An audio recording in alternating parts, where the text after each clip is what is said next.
Hello, everyone, to a jolly good time, and today I have a very new and different guest who isn't Carter, because that's about the only person who ever appears on here. Mode RPG! Man, I don't know where that came from. It is getting cold out there, and I will let her introduce herself and plug her channel and such. Thank you. Thank you, Atticus. Hi, everybody. This is LifeIsLoveLumina, and I am a gamer girl who loves Final Fantasy, as you can tell by my name. And I want to start by saying thank you, Atticusmj, for inviting me on a Jolly Good Time segment. You're very welcome. And just a note, what channel is referred to as Life is Love. The Lumina part is just a name part for me to refer to because I felt slightly awkward on it. but she's going with it. She actually liked the idea, so I guess Yes. something came from this atrocity of a train show podcast. Something good came from it after all. Oh, goodness. Okay, so if you want to throw out one of your topics first, if you want, feel free to, since you're new, and I figured it'd give you an opportunity first. Okay, thank you. Well, one thing I've noticed lately is I want to give a shout out to fellow gamer Cardo1972 because it seems like he hasn't been uploading very much or anything, and I'm kind of worried. It's been a few months. Yeah, I know. Actually, just to let you know, I was randomly on Steam a few days ago, and it said he had been on Steam 11 days ago from that, so probably like 15 days ago he was on his Steam account, so... So he must still be active within the gaming community, but just not so much feeling in the mood to upload. Well, like I said, last time I spoke to him, he was heavily playing PC games. Yes, he was. In fact, that was the last upload that I can recall. He had just gotten a collection of PC games that he had shown off, of course, and yeah, that was the last I'd heard from his channel. Yeah, and I haven't heard anything prior to that. He made a random comment on one of my videos. I can't remember which one. I believe it was one of the pickups or the thrift videos. He made a comment on something I had gotten. But aside from that, I had not heard of him in quite a while. So I'm assuming he's either got burnt out uploading videos, or perhaps he wanted to quit. I don't know any official statement on that. I'm just throwing out. I mean, because some, people get burnt out doing this stuff constantly, and sometimes you also get disencouraged from, depending on the kind of hate you might get from comments. I consider myself pretty lucky in that. Most stuff I ever get is like, it's Elmer Fudd, or it's Homestar 1 or... Well, I admit I'm kind of in the safety realm in that too. I disable likes or dislikes on my videos simply because it just makes me feel more comfortable when I'm uploading something, because if it's a comment that I feel is negative, I can remove it, but everybody can see a like or a dislike. So for me, I just disable that part. That's fine. Personally, I try to keep it open. I do very minimal censorship. I try to brush criticism I want. Just coming in saying you're a whiny bitch, or something that's just completely has zero criticism in it at all, is just another thing. But even then, I usually let that slide. Usually when I step in is when it's towards my viewers, really. I mean, you can come in and call me a fat slob, Elmer Fudd, or whatever, I don't give a shit. You come in, you start saying shit to my viewer base, I'm going to most likely do something. Well, yeah, because subscribers and viewers are what make the channel, and what keep the channel going, and what encourages the person to upload and stuff. So it's like you kind of have to take care of that too. Like, say whatever you want about me, fine, I'll just delete the comment. But you go after my viewers or the people who are kind enough to watch me, then we gotta draw the line here. Well, to me, I kind of have to go with. Admittedly, I don't do it very well in practice, but I do have to admit I think the best way to usually deal with it is what, like, Total Biscuit says, is to starve them of oxygen.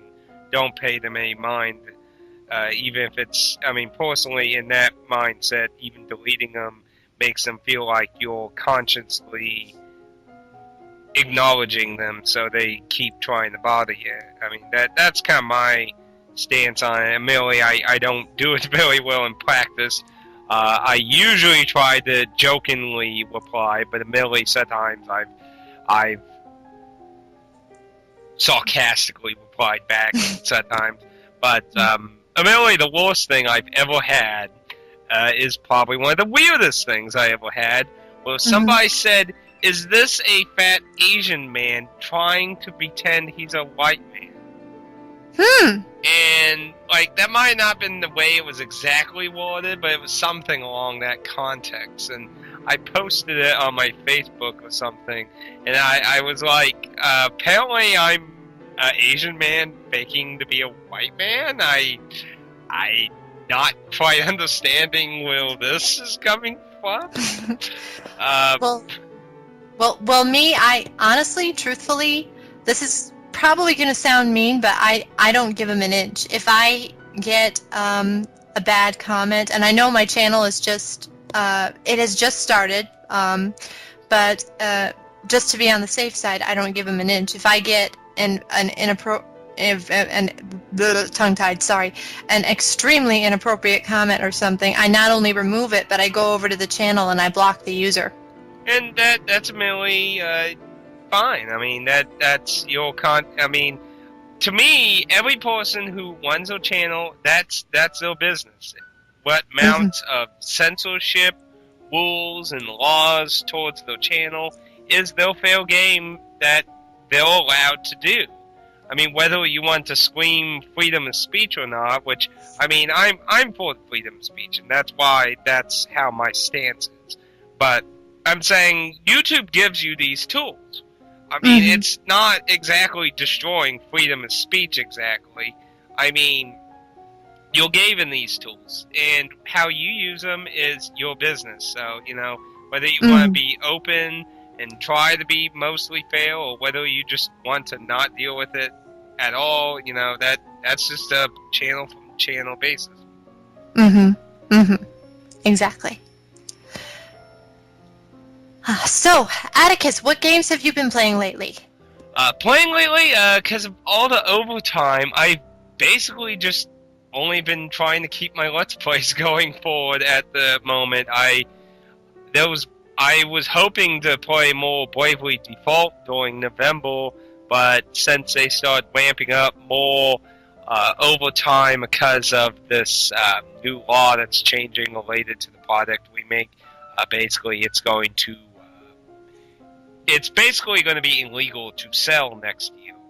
But once it's bought, the company that bought it from us is free to use it still.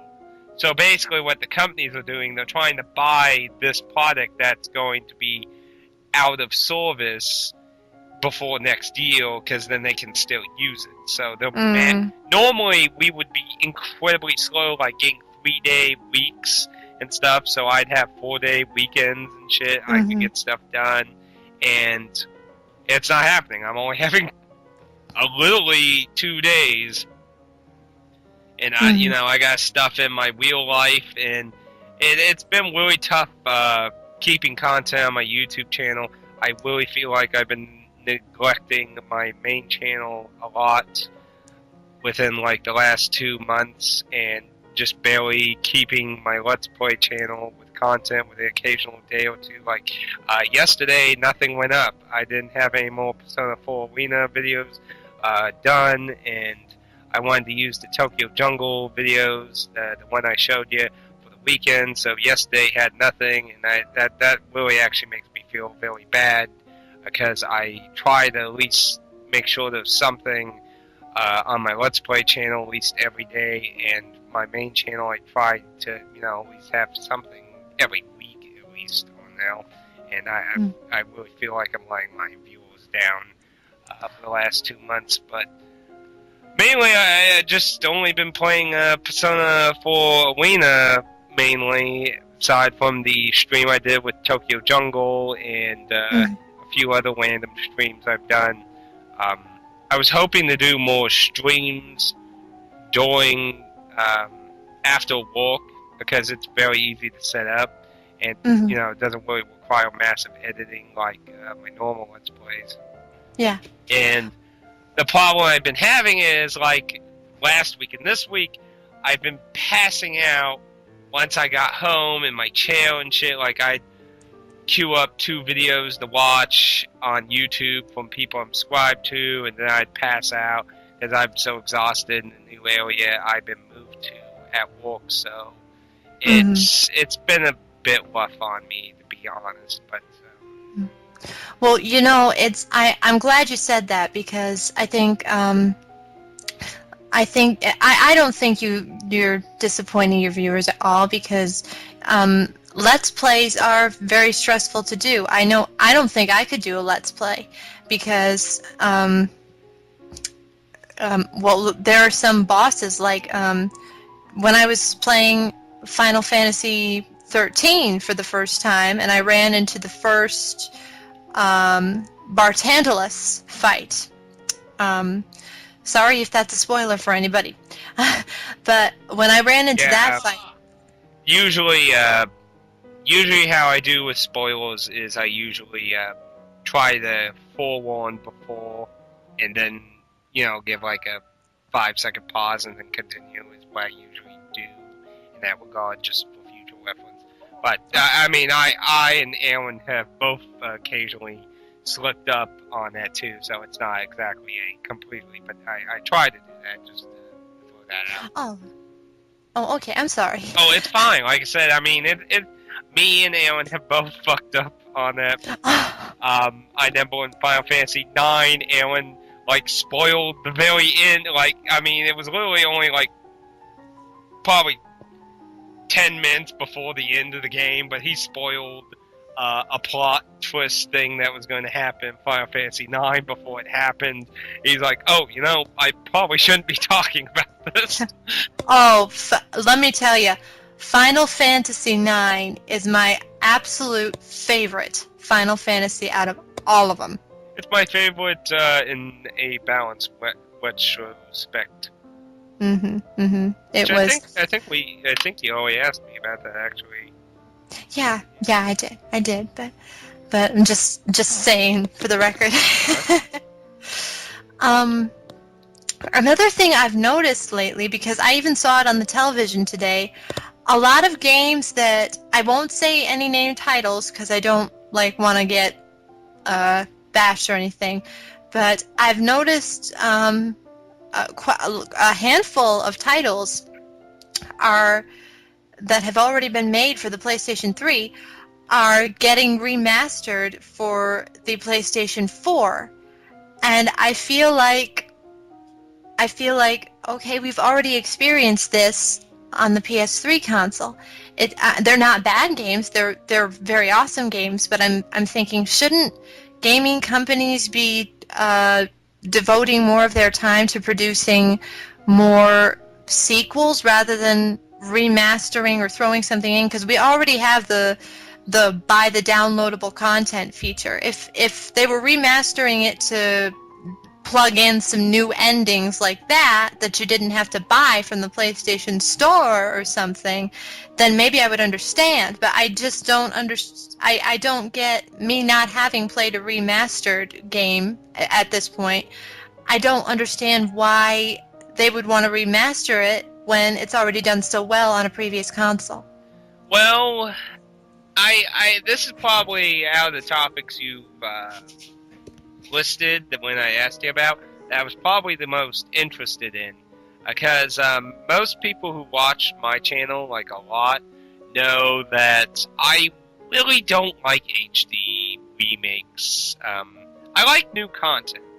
I don't mind if it's like a port and there's new stuff, new endings and stuff. But when it's like a straight out port, I mean, like, the Kingdom of Hearts game is kind of a mixed thing because it's technically a straight out port, but it's a straight out port of a remake with added content that we didn't actually get. So that's kind of a mixed bag on that regard. But when it's just like the Silent Hill HD remake and stuff, well, it's just trying to make it look better.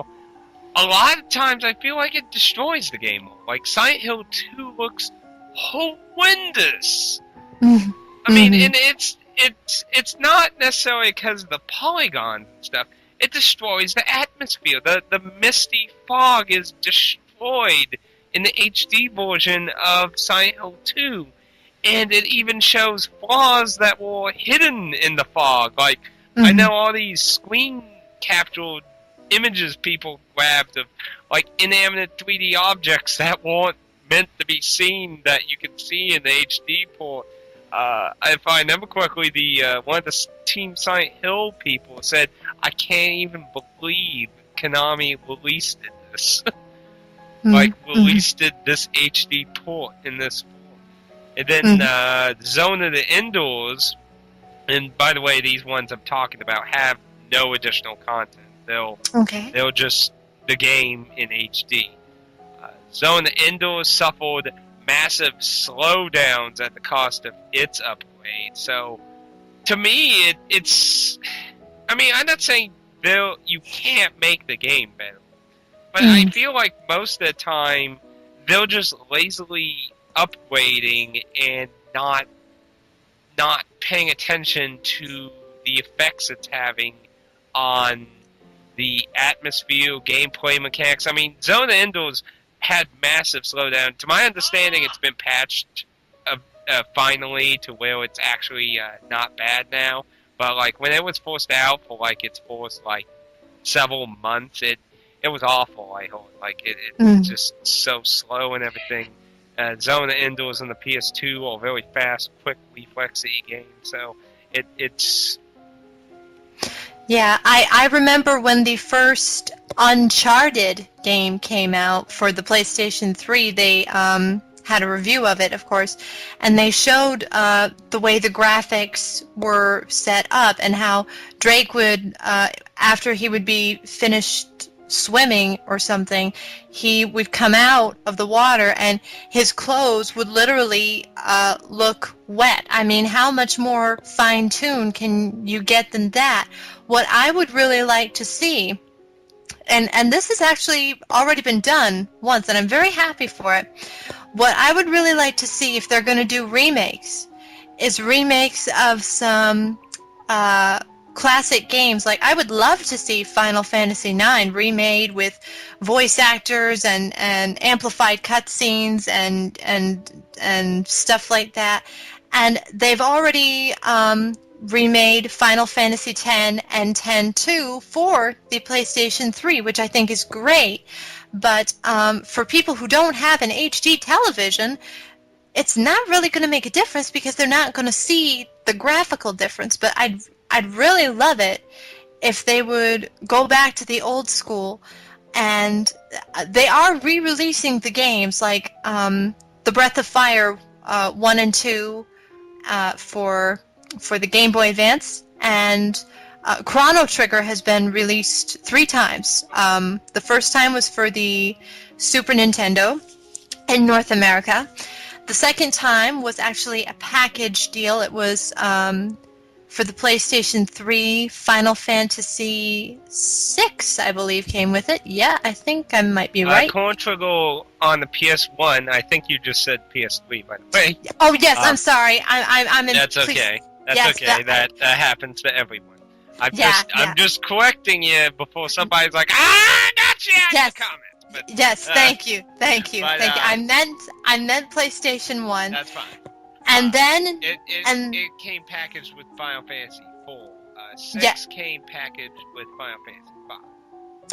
okay, thank you. And, because I didn't know that. And, then later it was remade for the Nintendo DS, and now it's also on the Apple App Store. So, yeah, I feel like what I really want to see, if I could see anything remade, it would be number 9. I would really want to see that. But speaking of remakes, because you know they made the teaser, everybody in the video game world, almost everybody probably, and has probably seen the teaser remake beginning of Final Fantasy VII. Atticus, I'd like to know your opinion. Seriously. You're talking about when they forced for showing stuff for the PS3? Yes, this was around the time when Final Fantasy VII Advent Children. Hey, that wasn't a trailer. That was a tech. That was a tech demo of what the PS3 technology was capable of. Yeah, but do you? Oh, go ahead. No, I'm sorry. You go ahead. Oh, I was just saying I personally find it misleading when people say it was a trailer and stuff, because I mean they outright said it was a tech demo. It in no regards means they will at all remaking the game. Be honest, I really think Sony just said, "Here, please make this opening without technology," because how everyone, there was a huge fan base for it. So I mean, I wouldn't be surprised if Sony was lining Squaresoft pockets to do that tech demo, but that's just speculation. As for what I thought of it, I have a lot of mixed feelings on that. That was what I was also going to say with Final Fantasy IX. I'm not opposed to the idea. I'm opposed to the idea when you're changing the aesthetic design. The best example of that, in my opinion, is Final Fantasy VII's Italian franchise. You have the original 7's aesthetic design, but comparing it to like what is the PSP game Before Crisis?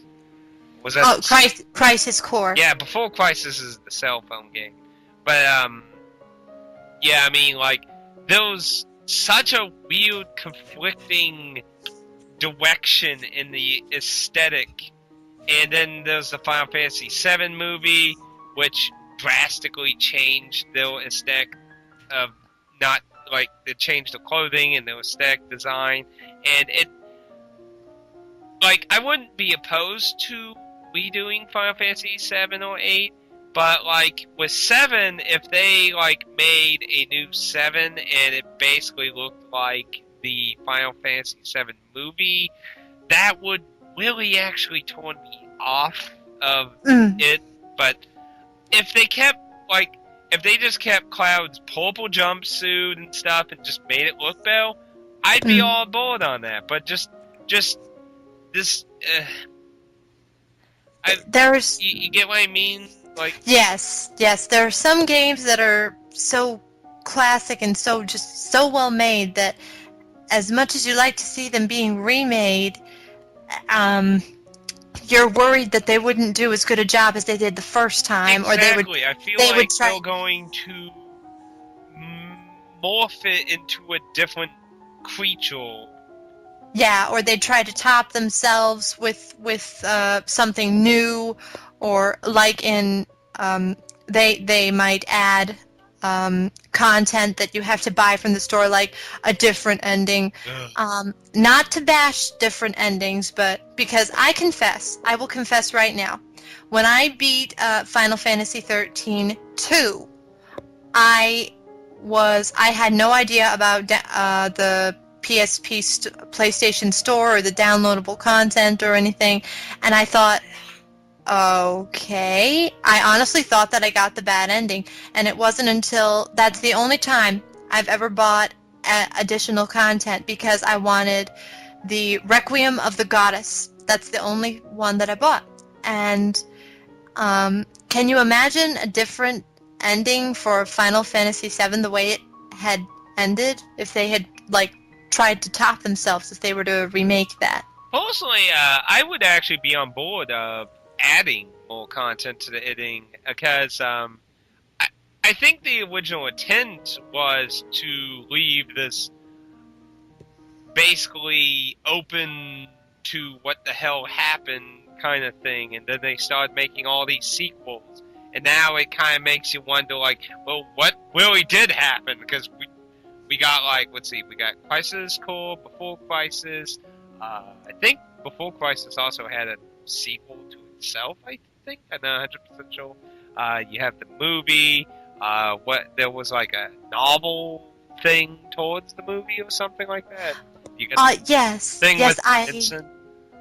I actually have the collector's edition of the DVD, and inside it not only comes with the movie, but it comes with the novelization of the film, and it also comes with the script for the film.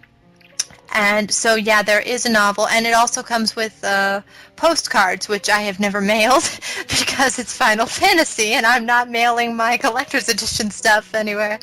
But I remember the creators when they did like a little documentary of it. They said that Final Fantasy VII was kind of like a Pandora's box. They could just leave it alone and let it be, or they could take it and keep going, and they chose to keep going. Now, I can't remember exactly who said that, but it was said. I will confess, Dirge of Cerberus, Yeah. I was not that big a fan of. I don't know about you. Dirge of Cerberus, to me, was a pretty bad failure. I totally understand what they were trying to do. They wanted to make a Devil May Cry clone, essentially, just skinned with Vincent shooting up tons of crap instead of Dante. And I don't know if you know, but in Japan, all version is better than the Japanese version. Oh, it is? Yes, Vincent moves faster on ours. He jumps higher on ours. I believe he also has more health. There were a number of changes they did in our version in hopes that it would sell better over here. It was based off all kinds of criticism the Japanese version got. There was lots of complaints to it in the Japanese version. So it considering we got a version that had tweaks and things adjusted, and it still was pretty panned out by most people aside from really hardcore Final Fantasy VII fans. I mean, I like the idea of trying to make a Devil May Cry style gameplay game with Vincent. It just didn't work out. Yeah, well, Vincent. Now that I think about it, I've seen some footage for that game. I've never played Devil May Cry myself. Yeah,